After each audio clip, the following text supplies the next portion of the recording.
Hi friends, ఈరోజు మీతోని ప్రస్తుతానికి బాగా వైరల్ అవుతున్న ఈ గిబ్లీ ఆర్ట్ స్టూడియో గురించి నేను చిన్న వీడియో క్లిప్పింగ్ పెట్టాను. మనం ఈ 10-15 డేస్ నుంచి నేను స్టడీ చేసేటట్టుగా అయితే మీరు కూడా ఆశ్చర్యపోతూ ఉండొచ్చు, ఎందుకు ఇంత వైరల్ అయింది, ఇంతవరకు లేనిది. సో బేసికల్గా ఇది జపనీస్ స్టూడియో టెక్నాలజీ. ఇది ఆల్ ఆఫ్ ఎ సడన్ ఒక 1 మంత్ నుంచి మన ఇండియాలోని ఇంత వైరల్ అవుతున్నది.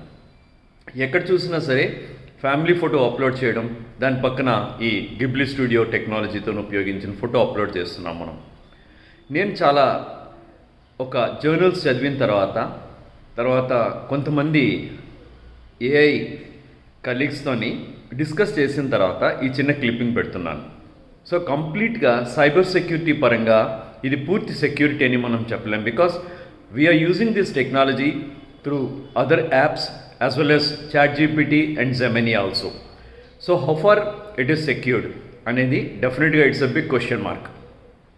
ఇంకొక ఇంపార్టెంట్ విషయం ఏంటంటే 25 to 30 years ఉన్నవాళ్ళు, మ్యాక్సిమం 35 years ఉన్నవాళ్ళు, మంచి బ్యాంక్ బ్యాలెన్సెస్, ఐటీ కంపెనీల్లో పనిచేస్తున్న వాళ్ళు దీన్ని చాలా ఫాస్ట్గా వాడుతున్నారు.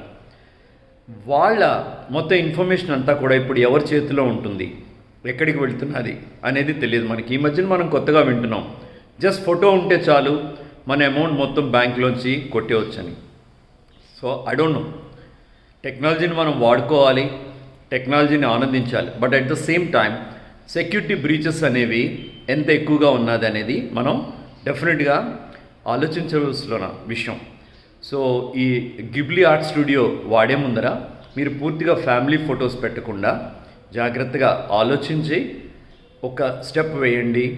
మొత్తం సోషల్ మీడియాలోని మన ఫొటోస్ అన్నీ, ఫ్యామిలీ ఫొటోస్ అందరూ అప్లోడ్ చేస్తున్నారు, అది ఎంతవరకు కరెక్ట్ అనేది ఆలోచించండి. మనం ఫొటోస్ అన్నీ కూడా వాట్సాప్లోని వాటిలోని పంపిస్తుంటాం, కానీ అది ఇండియా వరకే ఉంటుందని మనం అనుకుంటున్నాం. బట్ ఈ గిబ్లీ స్టూడియో టెక్నాలజీ అనేది ఎక్కడెక్కడికి వెళ్తుంది అనేది మనకి తెలియదు friends. So just be careful while uploading for Ghibli studio. Thank you, మీ క్రిష్.